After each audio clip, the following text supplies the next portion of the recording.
Ready? Yep, ready. In this case, welcome.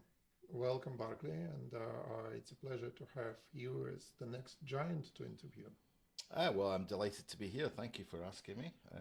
Giant is probably a strange word, whether that's somebody who stands on people or No, that's the other way the around. other way The around. other way Okay, yeah. around. We stand on the shoulders of giants, and you are free to share the names of the giants on whose shoulders you stand. It's the Okay. ever growing pyramid of people who see further.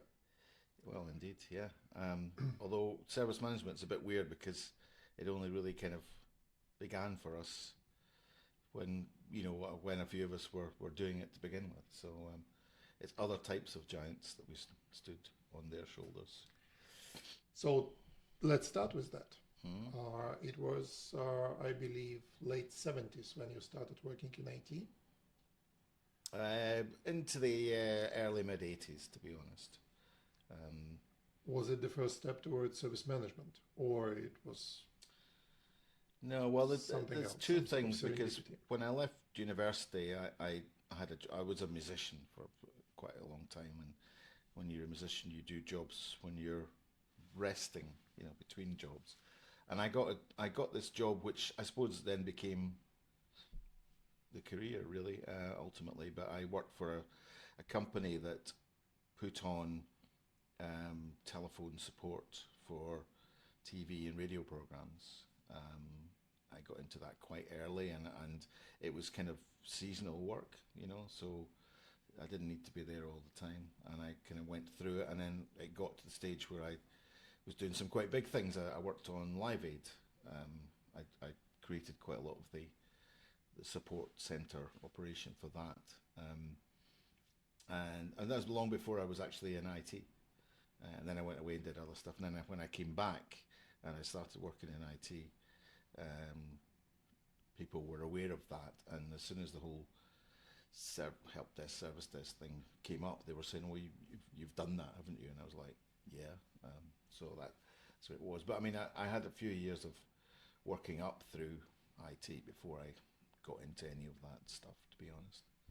And now we are talking to a person who has multiple industry awards and used to be a CEO of itSMF UK and worked as head of consultancy or something like that for Access for years. Yeah, I was the global services manager, Yeah. so all the consultants. Yeah. And now you run your own consultancy company, Hmm. rather successful and usually very busy based on our attempts to schedule something to do together. And you are also one of the lead authors and are experts involved in our creation of ITIL and the SDI service desk standard. Hmm. All that correct? Yeah, that's yeah. No So hallucination there. No. so how did it happen? How did you move from being someone who seemed to have worked in user support, so let's call him, uh, to the one of Mm. the thought leaders and one of the leaders of the community in the UK? I never set out to do that. I think most people that I'm sure you know as well that have ended up in service management haven't really planned to do that. We didn't set out with it. By the time I'm this age, I'll be that. Um, what I did when I started to work in organisations, I worked through a few organisations. I think the main thing is I came into IT quite late. I mean, I was in my late 20s, almost 30 before I started to have a proper job. I did some other little jobs, but I was looking for a new thing to do, and I took a course in technology. I mean, it wasn't a difficult one thinking about it now, but it gave me an intro. And the people in the course said you could work in IT, and so I went and started looking. And I got a job, started to move, and because I'd worked, because I had a sort of different perspective, I kind of moved up through the ranks quite quickly. you know, and I got promoted and I got management jobs, and I'd been in management to some extent before, sorted out a few things quite quickly. So I got to that stage where I was on that ladder, you know, I was in the sort of company ladder and moving up, and I was on the management program, and so when I was on the management program, the management sort of accelerator program, the guys that were running it took me aside and said, you could do consulting, because you get things done by not being the dominant, you know, your sort of kingmaker kind of profile, and that's perfect for management consulting. And I quite liked that idea. And I'd used consultants, and I'd seen some good ones and some bad ones, and I thought maybe I better be a good one. I'll have a go at being a good one. And I'd also played around with it. You know, I'd done a lot of different things. You know, I had been a musician, I'd toured, and had lots of jobs. And I thought, well, now's probably the time to try and do something well or properly, you know. So I kind of went for that and took a big decision 30 years ago, when at 94, 95, to go out on my own. At a time when service management was just, you know, happening, and even the whole ITIL thing wasn't really out. You know, I'd got all that kind of background from the organisations I was in. You know, it was enterprise, and they had, you know, Infoman and Netman, and you know, we had training on incident and problem and change and all those things in the 80s. You know, so I kind of knew that stuff, and I thought, well, yeah, there's stuff happening here that I can do. And then fairly quickly, another colleague asked me to join and form a company, so which we did. It was called E2E, end to end, and his name was Candy Kandap, and we had that company for about 10 years, and then we all did slightly different things, but we quite quickly built it up because there was a demand, you know, for service management consultancy, and it sort of, before we knew it, we were running but so in that 10 years I learned so much about running a business, and you know, how to fail, basically. Okay. You know, it's a fast road. You know, you get successful and then you think, all right, we'll do this, and then it doesn't work out. So I've been a lot more cautious the second time around. This is what my company now is, my second personal company. And Access was between E2E and Barclay Rae Consulting. Well, I actually worked for SDI for a while, because I'd sold E2E to SDI, and went and worked. I was part of the team for 2 or 3 years, actually, the management team, but around the time of the rebrand and so on. And I was part of the team that decided that SDI wasn't going to do consulting. So I thought, well, I was part of that decision. I'll go and look for something else. So I kind of made myself available, and it was, you know, looking for something different. I thought I'll go and work for a vendor for a couple of years. And it didn't really work out, because I learned a lot working for a vendor, of course. But you learn that they are software companies, and that's what they're interested in, and really not very much else, to be honest. So when that ended, I kind of went back to just being me, you know, and reconnected with SDI, and I've done various things since, but mostly in that time have been on out my own. It's only the last few years I've really started to think about building up again, so that I can maybe go and play golf, you know, at some point. Do you actually play golf? I do, yeah. Oh, I used to. Probably can't even. Or can you actually play golf? Yes, yes, I you can. Yes, yeah. But apart from golf, you mentioned a couple of times, and I witnessed that myself, you also play some instruments. I do, yeah. Tell us more about Barclay Rae, the musician. Well, I grew up in a strange house, because my father was an architect, a building architect, not a software. Not an IT architect, Not a proper one. Proper one. And my mother was a concert pianist. So I kind of grew up in the sort of somewhere between business and showbiz, and that's where I've kind of ended up myself, to be honest. And I had music lessons. I was taught the drums, and I was taught piano and so on. So, you know, as I was going through in my teenage years, I was very keen on working in bands, and I did that for a long time, you know, and have had some fantastic experiences from that, you know, playing big concerts and recording and, you know, writing and all sorts of stuff, playing in shows, pantomimes, all sorts of things over the years. I was never quite good enough to, or lucky enough, you know, to really make it. And I have some friends who really have made it, are really big, you know, and very successful. And they are good and have been in the right place at the right time. You know, I got to the point when I was about in my late 20s, and I had this moment a few years later when I was in at one of the conferences in Vegas, and the piano bar there, and I'd said to myself when I was changing career, I said, I don't want to be the guy that's playing Girl from Ipanema in a piano bar at 9:30 on a Sunday morning. I want to be the one speaking as a keynote speaker at that conference.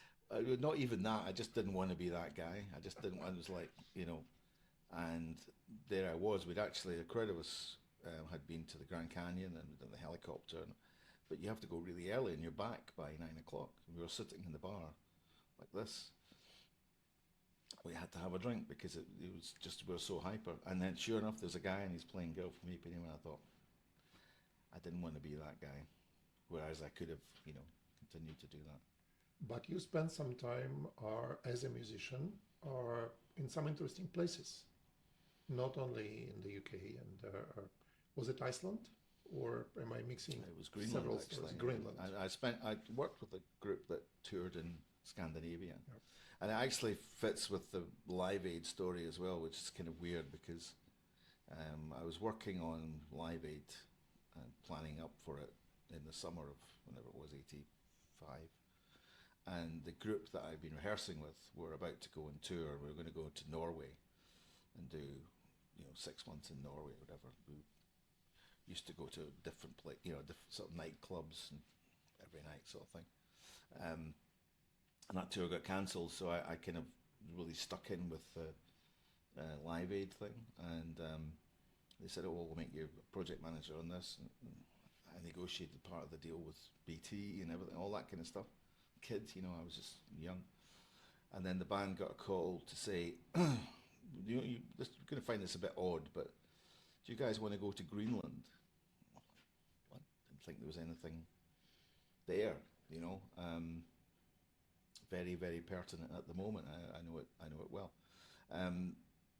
And it was like good money, and you live there for, well, it was 3 months, I think we went for. Were these 3 months in the winter or 3 months in summer? Well, we ended up staying for 7 because they asked us to stay on. So both. I've been there in full daylight, never full dark because we were in Nuuk, God Hope. But it was, yeah, we went there. And we went there the week before Live Aid started. Live Aid was on. So, I mean, I'd done all the prep work. I wasn't going to be doing much on the day, particularly, other than watching it. But I went to probably the only country in the world where it wasn't shown live. Because at that time, the TV in Greenland was Danish TV a week before, tapes sent out. So I didn't see it. And, yeah, that's just one of those things. But yeah, it was a way of making some money. It was a fantastic experience. You know, I want to play in Norway and all these. So I've got quite an affinity with Scandinavia and all those kind of places. Don't want to see it turned into America by any means. But yeah, and I travelled in other places as well. You know, lots of. What are the most memorable or favorite, if you have any? Where would you go again? I mean, I used to play with a band that played in France and Northern Europe, and you know, we would quite often go down to the south of France, which was great. Some lovely gigs there. But you know, we were a recording band, so there were albums and we played concerts. So that was fun. That was really nice. People actually there to see you, not an annoyance in the background in the cocktail bar. Yeah, I mean, it was good. I liked doing things like shows, and I mean, I liked working in theatre because that was, you know, there was a sort of team element. You're not just musicians, there's actors and dancers and singers and techs and all sorts of people in that kind of environment.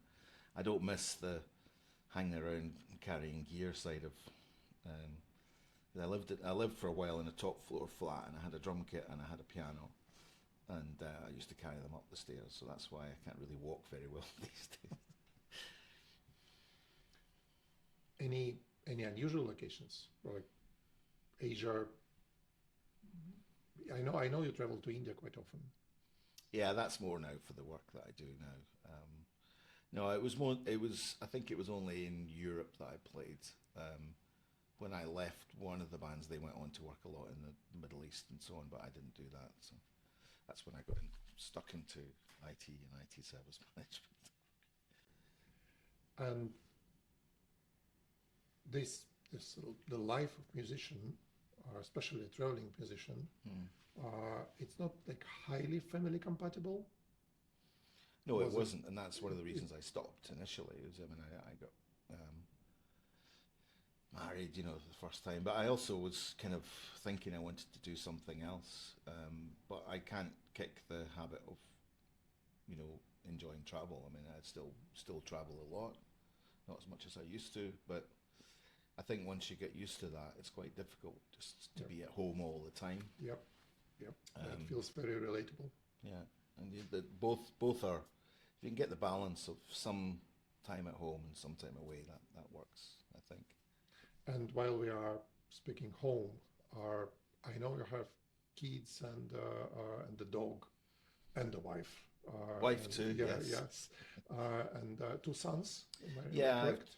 we have two boys who are Yep. teenage. One's at university, one's just in sort of sixth form, so they're that kind of age Mhm. where they make a mess and make sort of occasionally they use words to express themselves, but that's good. No, I mean we sort of settled in South London, Crystal Palace area. We've followed the local football team. We've had a good year or two of that recently, but that's been a good sort of thing to, I suppose, bind us to the area and everything. So yeah. Do you still play any music? Because I witnessed you play at your birthday party, which was My 30th birthday party. yes, your 30th birthday party, which was Just recently. about 7 years ago. Yeah, yeah. Yep. And I just moved to the UK maybe a year before, and for me it was one of the first non-directly work-related like social experiences. Okay. And you had your birthday party in a church hall, which I wasn't particularly used to or expecting. So it was in many ways interesting experience. Thank you very much for inviting me. And I remember I was really, I'm not even sure what I was more surprised with. The fact that you were playing as part of a band at your birthday party, or the fact that all was taking place in a church hall. Okay. And you were playing like drums, percussion. Yeah, I mean, I played for a few songs. I didn't play all night. I mean, I got, we hired the band, some people that I have worked with and played with. So it was a really good sort of group that we got. The reason it's a church hall, my wife works there and is very much part of that community. It's not. I mean, I'm amazed that I'm allowed to go in and I'm not turned to dust when I enter. But it's a really nice community. It's a nice mix of people. I don't have the metaphysical connection, but other than that, it's really nice. So the halls. I mean, we've used the hall before actually, and yeah, it was a good night. It was. Fun to do that. I'd done some work with those guys before. I don't do much at the moment. I have a piano in the house, and I have a good piano, one of the pianos that my mother left me, and I like that but it's very, very ad hoc, I have to say. I think maybe I should spend a bit more time doing that, and I would like to if I can. Maybe when you are ready to celebrate your 40th birthday. Yeah, that's a long way off, though, Roman. It's Okay. a while yet. Then back to the work Mhm. part. You, I wouldn't say started as, but you spent quite a few years as a help desk leader, help desk manager. Can you tell more about that? I feel that many people who ended up working for life in service management started somewhere around user support and help desk. No, I started as an IBM mainframe um, MVS operator, so I learned all that, and did it for a few years. I didn't particularly. It was interesting for me, and I found it straightforward in the sense that there was things that could have been done differently and better, and that everybody seemed oblivious to that. So we fixed quite a lot of things. And that's as I said how I sort of progressed. I was shiftly done, and moved on to another company and was starting to move up. And then my manager at one point came in to the office and said, "Right, we're going to set up a help desk. We've got to set up a help desk. And I believe you've got some experience in that, so we'd like you to do it." And I said, "Okay, well, why are you setting this up? What's the reason for this?" He said, "I have absolutely no idea, but we're going to save some money from doing it because we're going to get, reduction in our maintenance costs because we've got a help desk. That's what IBM and CA and all those companies were doing. They said you've got to have a help desk, a place of contact." So I got involved in that, and then eventually I moved to another company, and then I got made a proper help desk manager, which I did for a couple of years. And that's where I really learned a lot about, how it works with the rest of the organization, which again seemed quite obvious that I should be talking to the rest of the organization, not just worrying about the stats and things all the time. I'm not saying that we shouldn't worry about them, but and I made lots of mistakes doing that as well, and I tried to implement things for their own sake and all those kind of things that you do, but you learn from it, and you realize that you need to talk to people, you need to engage with people. So that was when I got to the point where I thought, well, maybe I could do something else. Maybe I could, because do I want to go on and be a, move up the IT ladder? Didn't really interest me. I'm not really interested in IT, to be honest. I can't be bothered with software unless I really have to use it. No, I mean, it was that sort of progression where it was either, do I go down that path and go up, because the company I was in, I was on the management accelerator program and all that kind of, or do I do something completely different? And I chose to do something completely different, go out on your own, basically jump off the cliff kind of thing. And fortunately for us all, learning to fly. Yeah, you have to learn to fly quite quickly, but if you are falling off a cliff or just jumping off one.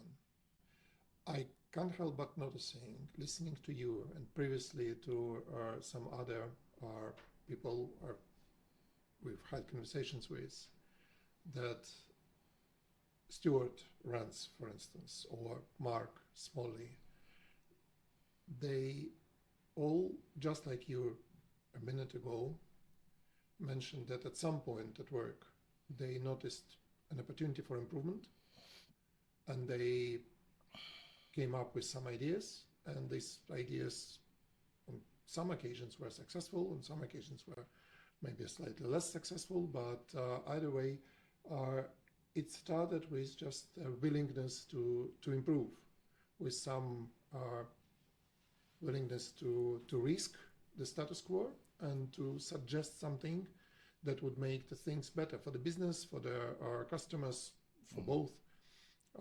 That feels like a very common theme among those who I personally consider the giants that are shaping the industry, and that's why we are having these conversations. And another common theme, and correct me if I'm wrong, is putting people over processes, technology, tools, generally focusing on the people side of service management and of management in general. Yeah, I mean, I think the people I mean, the noticing. I mean, the first job I had was in a car factory, and you know, there were all sorts of things. I was told the very first morning that the worst thing I could do was stop the production line, because that would cost a lot of money, which is completely counter to all the Toyota and stuff that we know now that says, you know, we should stop the production line. Anyway, it's just that everybody that I work with seemed to be really quite unpleasantly contemptuous of those that we might call customers or users. Are these people that come in every so often and ask for a listing?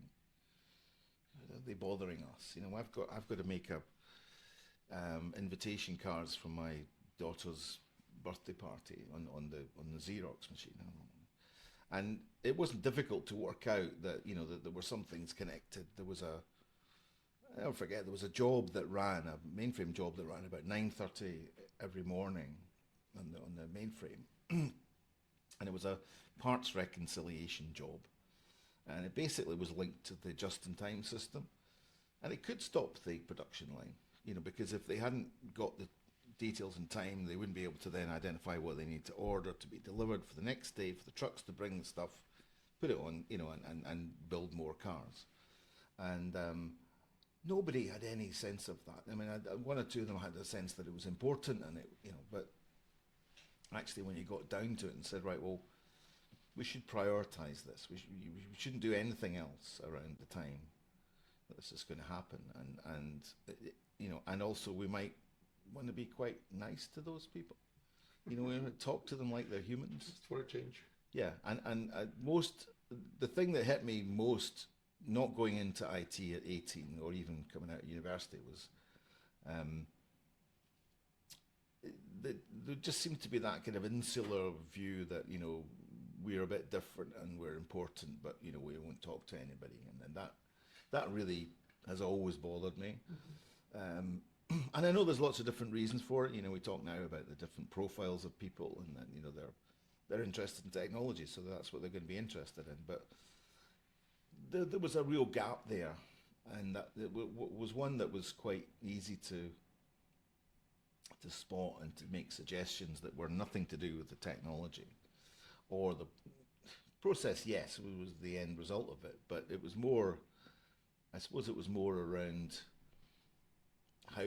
what do we need to do, simple things that will make this better, and we should then celebrate it. And that's the one that's still missing, I think. I don't think we're still good enough at actually saying what we've done, how well we've done it, what it's actually delivered. You know, we've done these things, move on to the next.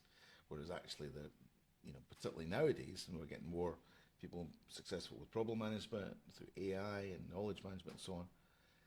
What does that mean in terms of numbers and money and people and risk and business? The message is getting through, but it's taken a long time. It's taken. We've had all the other stuff in between. You know, every time you think, right, we can focus on this now. Oh, we get the PC explosion and, you know, client server, and then we got, you know, mobile telephony and technology and internet and social and AI, and it just, there's always something that comes along, and as an industry I think we've met it well, but you know, when people say things to me like, oh yeah, well that's it, that's the service desk dead, or that's itSMF dead, or that's the IT department dead, and I'm like, well, people have been saying that to me for 35 years, and you know, okay, we'll wait and see. Speaking of things that we've done, and in this case that we've done together to some extent, although you started much earlier than I did. You have been involved in ITIL, and we are now recording this in the People's Search Office in London, because you are still involved in ITIL, and It's a great pleasure to work together and to have you as part of the team. Uh, how did it start? How did you get invited? And what did you learn through this journey? What are you proud of? What you would have done differently as a member of the ITIL development team from version to version? You've been involved in 3 versions. Well, I wasn't really involved in version 2 at all. Version 3, I was asked to be a reviewer, but I was sent a document with a note that said this is already going to publish. So that wasn't great. In the early days, I was sort of agnostic about Sorry, it. but with version 3, you have been involved in the practitioner in 2016. 2016, if you still classify that as ITIL. Absolutely, yes. Okay, Yeah. sorry. Well corrected. I didn't. Yeah, I'll come on to practitioner in a second, because that's one thing that I think is still there's an area that I'm very proud of in that. But in terms of the early days, when ITIL appeared at first, I wasn't part of it. I wasn't involved, and actually it was quite a closed community. There were some people who are now I'm very friendly with, people like Ivor McFarlane and so on. There's a lot that just I don't know, they weren't terribly open, and that extended to and I was associated with SDI as it is now, and there was a little bit of a kind of rivalry there, I think, which wasn't great. But anyway, as it kind of went on and it became more, I got interested and I got involved, and but it was still before social media, and I probably would have been more critical of it in the early days. About and I did publish some things that were probably quite critical, up to the point where Axelos was formed, and I produced a document when Axelos was created, because I thought, great, Richard, I think, did a good job at the time with APMG.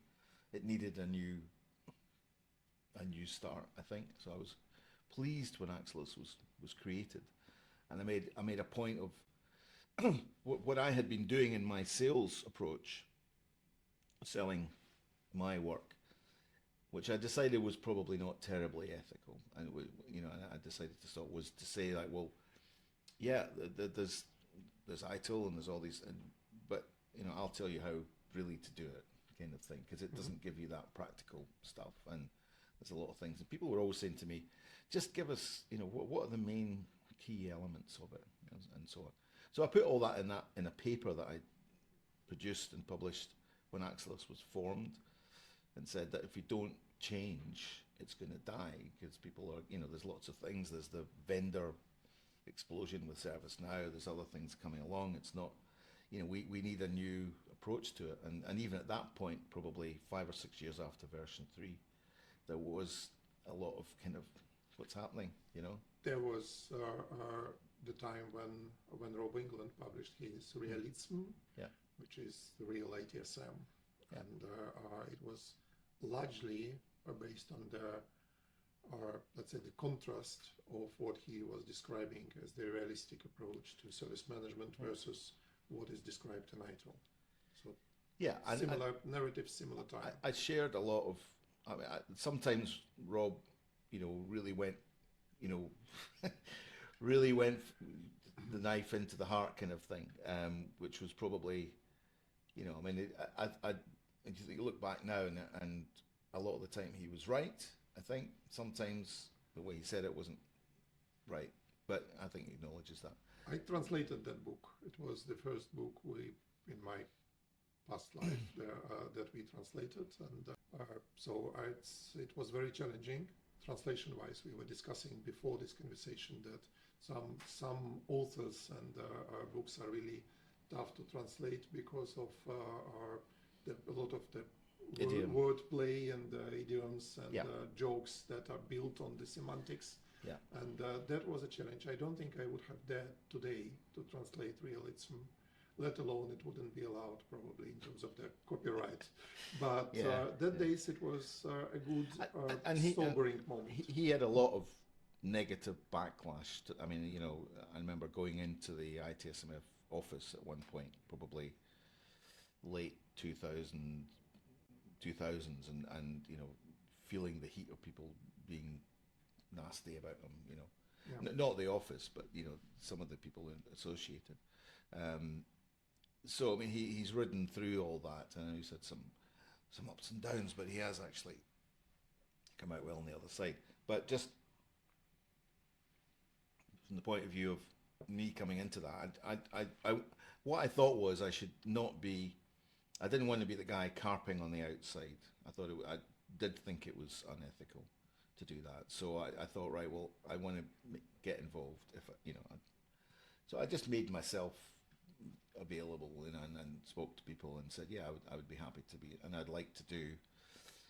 When the practitioner job came up, and Kaimar Karu was in charge, and he asked me, I was pleased with that. It was a small team, good people that I knew most of anyway, like Karen Ferris and Stuart, and and so on. And so that worked. Paul Wilkinson. So the thing that I was probably most proud of with that was the idea for the guiding principles. I'd always wanted to have something that was short and succinct, that went, boom, this is what ITIL is, and you could say, somebody going, well, what is it really? There's lots of these books. And the way it turned out actually was different to what I'd thought, because I thought it would be more like, well, incident management is, or, business relationship management is. We ended up with the more generic global guiding principles. But I know that that's been a positive thing. And that book, ITIL Practitioner, which was, I think, 2015, 16. 16. I know it was quite difficult from the educational point of view, but it was one that I thought spoke a different language, still probably too long. I'm always, that I found my niche now. I'm the kind of grumpy guy in the corner, but I always go on about it should be shorter. It should be shorter, but I think we covered a lot of new ground. We talked about communications. We talked about people and those kinds of things, and that led into ITIL 4. So some of the content of that went into ITIL 4, and we did some other things there. So I mean, I'm very pleased to have been involved, and it's painting the fourth bridge. Really, it's never going to be completely finished because it reflects its time. And Dave Cann's always saying that. Yeah. And with ITIL 4, you were involved as one of the lead architects for, we called it LIT, Lead Architects Team for Foundation. And then you became also the lead author, lead editor for the CDS, Create, Deliver, and Support. Yep. Can you do anything memorable, anything to share about that experience? Yeah, I mean, I think there was two parts to CDS. There was the content part, the initial part, which was the, about leadership, about management, about people, that kind of side of it. And then there was all the stuff about value stream, which I think we probably, on reflection, may have done differently, but I think it's a difficult topic, and I think it's one that I know that one has actually been delivered a lot, or I don't know whether the books are sold, but that's probably got a high percentage of training courses, and I do speak to people, and they all say to me, yeah, it was good. It was meant to be the one that was probably the most classical, in terms of following on from closest foundation. To the sweet spot of you need sort of people who are slightly deranged, like Mark Smalley and Rob, to write the crazy stuff, which I probably would never really have the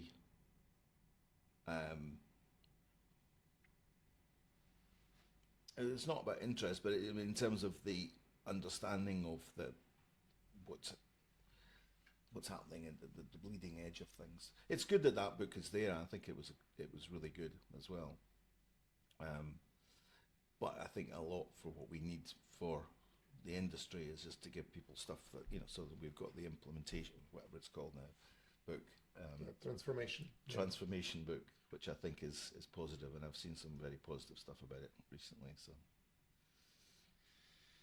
Okay, we'll see. We've been working recently on some new interesting content, so we'll see this year how it works. We certainly have. There's been a lot in the industry that's not changed. I think it's worth saying that. There's a lot of things that are still as they were, and I wouldn't necessarily say that's a bad thing, in terms of how we manage, how we decide on what success looks like, how we manage people, how we manage relationships. All those kind of things will always be there one way or another, no matter how far we go with AI. AI has helped us to, I think, see that the value of service management, because we've got to get things right for that to work. But I think all the stuff about experience and relationship and the human side, I think it's good. I just look forward to see how we can develop that as well at the industry level, because it's definitely needed. Well, since you mentioned industry level and the impact of all this good practice, frameworks, standards, approaches, and so on the way things are actually done. You were a CEO of itSMF UK. Mm-hmm. This is where you can see many organizations in the wild. You can have you have member organizations. You have people who are not necessarily member organizations, but they are individual members or visitors to itSMF events. And today, itSMF UK is the oldest survival, because as far as I know, there were originally two national organizations. One in the Netherlands, one in the UK, and then many others under itSMF international umbrella, let's say. Mm-hmm. And itSMF Netherlands did not survive. And there is a strong community in the Netherlands, but it's not under the itSMF brand anymore. Yeah. And looking at different countries and the way itSM forums have been developing or degrading or changing, evolving there, we know that generally itSMF is as strong and successful as the management team, the people who are behind it, the people who have made it their job and passion.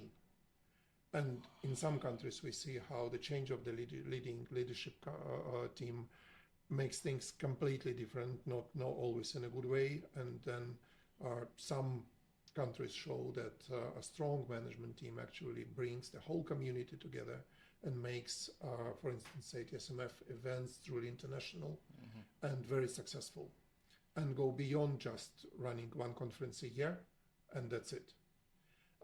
Can you tell more about your time at itSMF UK, the challenges you faced, and what you were trying to do there, and what you succeeded at?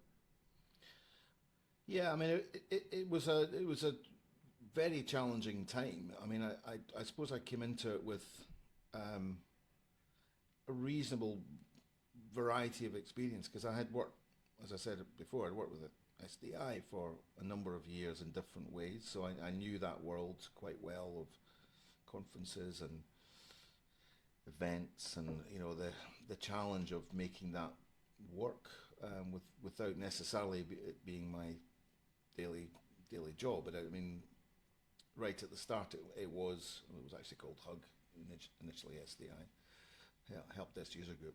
I think Hornbill have taken that now. But anyway, that world was not unknown to me. I'd been involved with it, with itSMF, as a vendor or as a participant for a number of years, and again as part of the sort of, when I mentioned getting involved more on with ITIL and the being part of the industry side of it. I had joined a couple of committees and things, and I was trying to just get myself engaged with that. When I was asked to do that, it was. I remember being in a taxi with Kaimar actually, and he said, "Why on earth have you taken that job?"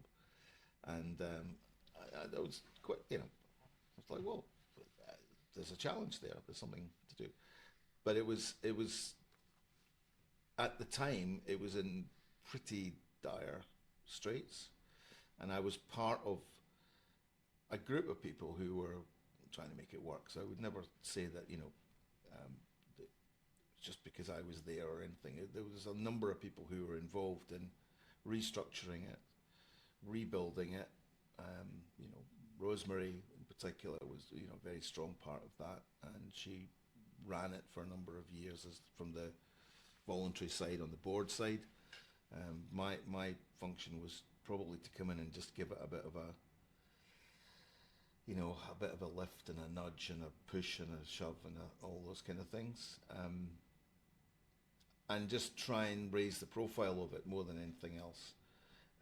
And step forward to where it is now, nothing gives me more pleasure than going to that event again every year and just seeing how much it's on a different footing. I mean, it was on a crazy footing for a number of years, and probably before you came here.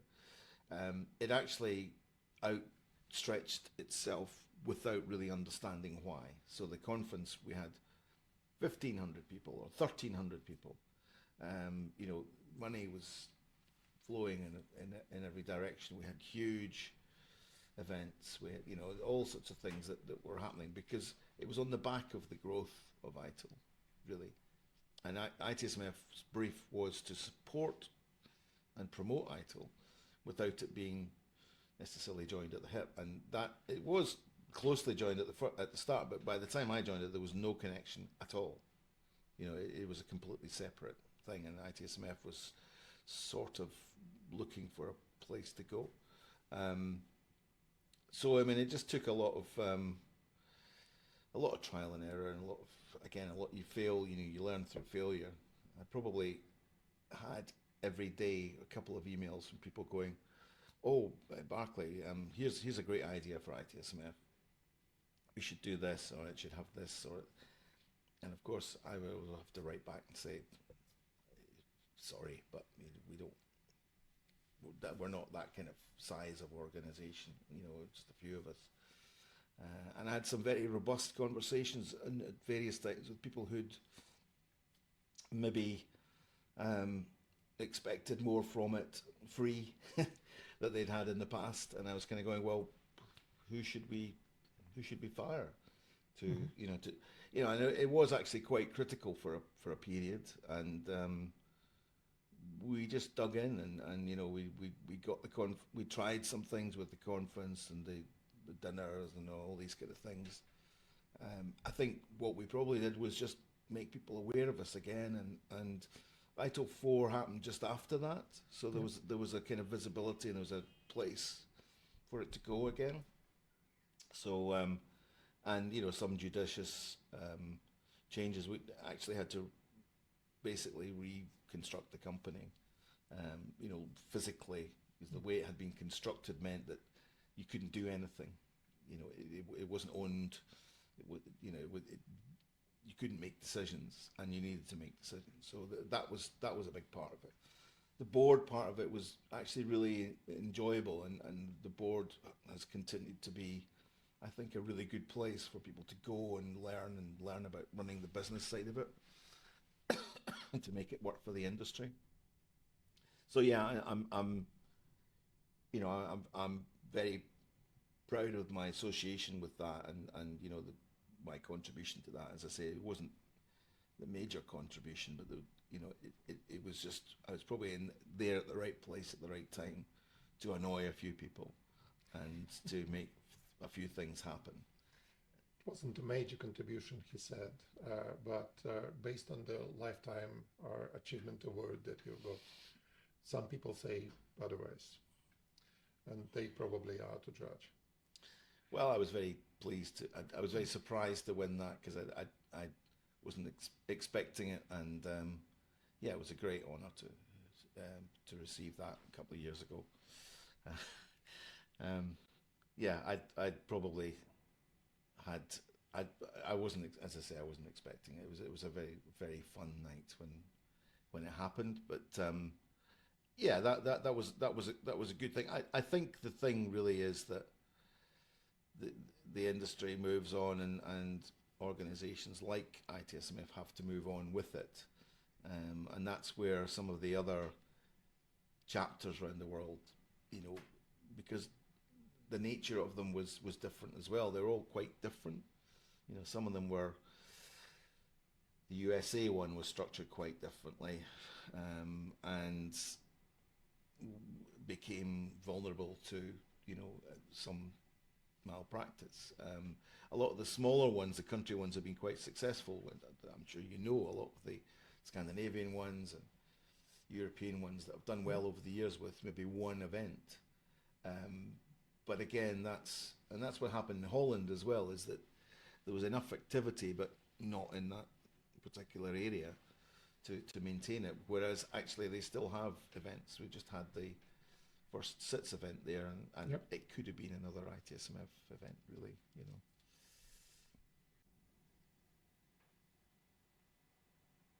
I usually ask a group of questions to everyone we have this chat with.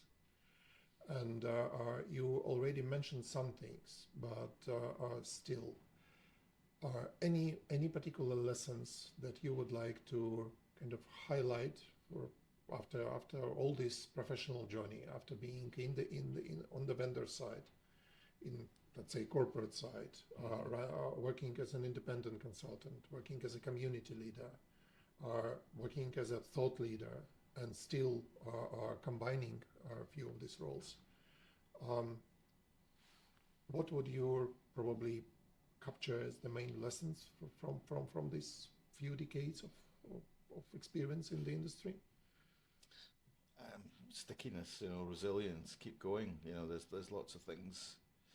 Wherever people are in their job, career, journey, whatever you want to call it, there's always something new potentially around the corner. I think people are sometimes scared to move or scared to change, when actually, when you make that change, a whole raft of things open up for you. Certainly if you go independent, that's what happens, because suddenly you can work for anybody, effectively. That's quite scary to a lot of people. I think when I met my second wife, we went on holiday about 2 or 3 months after meeting, and she was horrified because I had my laptop with me. And what do you mean? And I was like, well, I run a business, so you need to. I'm not going to be on it all the time, but. And I said, well, you're in business. You're only ever 6 weeks from going bust, maybe. Horror. And that was 20 odd years ago. I haven't gone bust yet. Do you still carry your laptop when you go on a holiday? Yes, I do. I find, or I have some way of communicating. I'd say, if you're going on holiday for a few weeks, and if you work for a big company, then you probably don't go on holiday for a few weeks. No, but I think if you're doing a job, you should be able to go on holiday. Yep. If you're in business, that's slightly different. You've got an interest in it, so it actually makes it. I'd rather be contacted on holiday with something, rather than miss an opportunity. Oh no, we can't contact him. It'll be back for another 2 weeks, and then something, you can't make a decision. So I'm not saying I would be on it all the time. I'm not. But there's still that sense of like, okay, it's there. It's a big part of my life. So I'm not going to cut myself off from it. Put it that way. For those who are maybe not necessarily running their business, but are joining this industry, for the young generation of professionals who come into, we can call it IT, we can call it digital, we can call it technology business. or doesn't really matter under what nickname, or what would you recommend to those people who are joining this branch right now? I mean, we've talked for a long time about how we need to improve the education at the earlier stages, because people doing IT degrees, computer science degrees, don't necessarily get the same level of understanding. You know, it's certainly not a vocational degree really, unless you're really at the nuts and bolts end of programming. So I think it's just eyes open around the fact that it's a great opportunity to do a lot of different things. I think most of the people that I know, that we know in this industry, have come from all sorts of different backgrounds. I think the only thing that we probably, from the background that we share, and some of the others, you know, Stuart knows, Mark, you know, we did philosophy at university.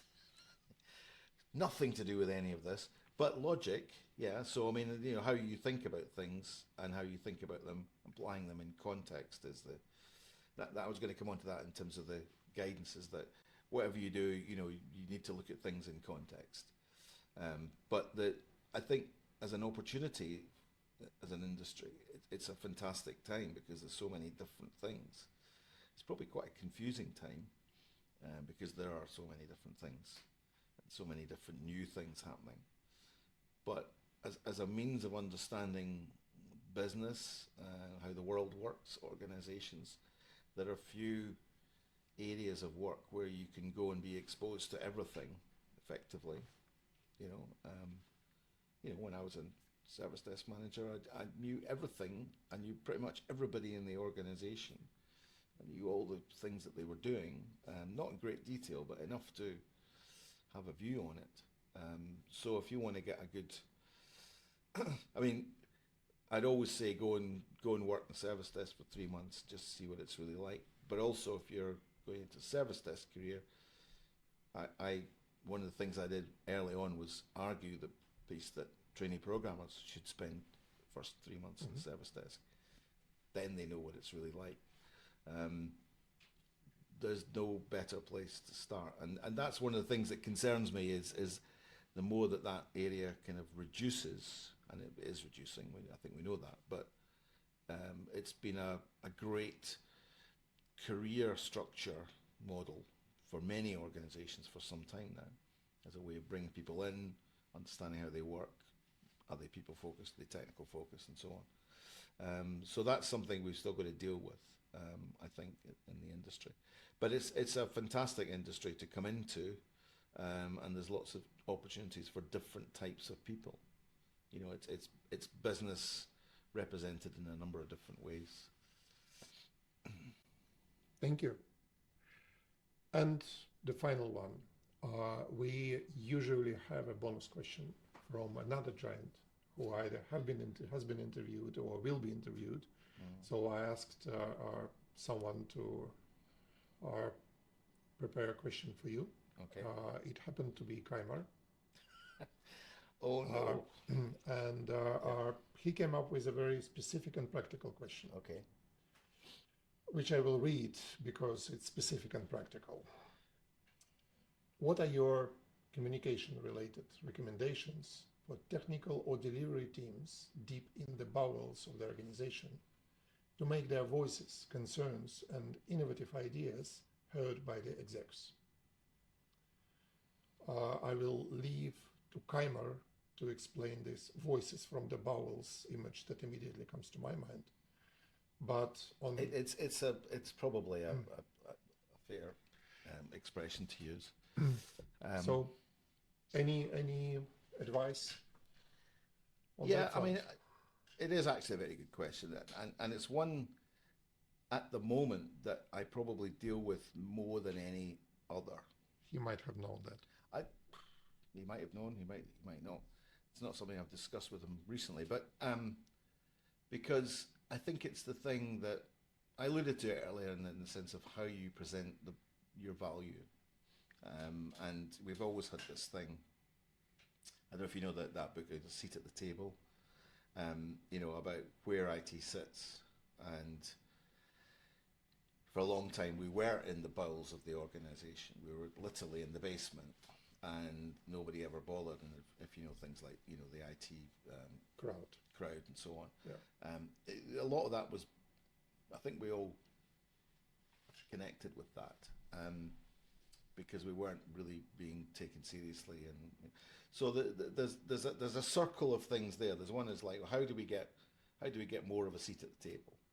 Well, in order to do that, we must be understood to be better than we are at present. People must have a more positive understanding, perception of us at present. Do we actually know what they think of us at present? So, experience management stuff. Do we really understand their depth of emotion and feedback and so on?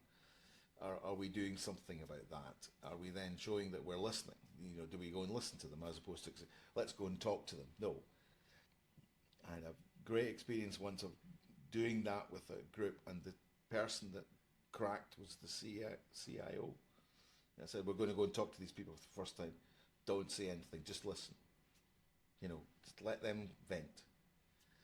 Towards the end of the meeting, he suddenly went, and we're doing something about ruined it. Don't go into solution mode. Listen, absorb it. It's a valuable transaction for them, and it will help us. So there's the listening bit, there's the improvement bit that we talked about earlier, but the missing bit is how we translate what we are doing and the value and the success of that into something that people go, yes, they really are doing a good job. Yes, they really are good. They are creating, innovate, helping us to innovate, or managing our risk or managing our costs. They're really good people, and that's the bit that still doesn't quite work as well as it should. We've got all sorts of different things. We've got the BRM approach, which has got a very nice proposition about, we start off as being an order taker and we end up as a strategic partner. I think that's all you need to know about BRM, really. But it kind of figures in the sense that we've got to get on that journey, and in order to do that, we need to build our credibility, show that we're delivering value, do that in the language and terms that our business people understand. And that's where I think, the whole movement around, producing better quality information, bundled information, experience, not just performance, but experience as well. And beyond not just experience, but also business, value. How's that improved the way the organisation works? Now, most people who go into IT are not marketeers. They're not graphic artists or whatever. So it's easy for someone like me to go, oh yeah, that's what you need to do. How we do it is a different challenge, and there are some people that are better at than others. But it's doable, and it's about taking people on a bit of a journey and educate, open their eyes, to what's possible through just using some graphical, all the stuff about storytelling and all that kind of Californian, Oregon kind of stuff is actually useful to help them to be better understood and perceived and so on. So they move out of the bowels and into the headspace or whatever. Yeah, let's probably not dive too deep into that metaphor. No. But speaking of people who do things in communications or in public speaking, in these media activities, without being educated for that or not being like real professionals, it was quite a challenge, and I would say it wasn't an easy decision for me to start this series, because it's not what I'm really good at, video or audio or speaking, like talking to people, and especially when I have someone who has now a huge experience in running a podcast, interviewing multiple guests, and doing it way more professionally than I am. So to close this conversation, can you tell more about the enterprise management podcast that you are running together with Jan for now? How long? It's coming up for 5 years now. Actually, yeah, we started it just really at the start of the pandemic, and he had just so Ian Aitchison, who I do the enterprise digital podcast with, we had known each other for a number of years, been friends for some time, and he had just left Avanti, I think, and was kicking around. And then not long after we started, he went and worked for Nextlink, which he's done for 4 or 5 years. But he's doing stuff with us as well, which is great. But we just had an idea to make it not quite long form, but more long form than 10 minutes. Mm-hmm. You get a chance to talk to people and have a chat, and we try and make it as light as possible, and I did have the experience of being on the Rest of the World podcast for a few years in the past with Stephen and James and Pat and all those people years ago, and I did the ITSM TV as well. I don't know if you ever saw that. I was the service desk inspector, like the hotel inspector. So I kind of got used to doing that, but it's always about just trying to make it, comfortable and conversational. I think genuine. That's the main thing. You've got to just be authentic. We started off actually with the idea of it being about enterprise service management, and it's kind of Evolved. Let's call it evolved. We've just recorded one with somebody completely out of our area who is working on developing biological storage and processing. Brain power for computing through. I was going to say spores. It's not spores. It's what are the connectors called again? I've forgotten. But anyway, biological computing, neurons and axons. Certainly neurons and the other one. Okay. The other bit of the brain. But yeah, and that was quite great. That was way out there, but enjoyable, because we always try and make it a wee bit daft at the start, particularly just to lighten everybody's mood. But yeah, we've done 100 and odd of them as well, so that's good fun, and we will continue to do that for as long as we can. And if you haven't had a chance to listen to one of their enterprise digital podcasts with Barclay Rae and Jan Aitchison, then here is a QR code and the link under the video. So between our recordings, please go to your podcast platform of choice and enjoy all or some of those 100 odd episodes of the podcast. Thank you very much, Roman. I mean, there's the great, the good of the industry on there, and others, and us, and we have a lot of fun doing it. And a bit of a trivia in every episode, or nearly every episode. Yeah, there's always something that we try and bring in that's a bit out there and a little bit different, but.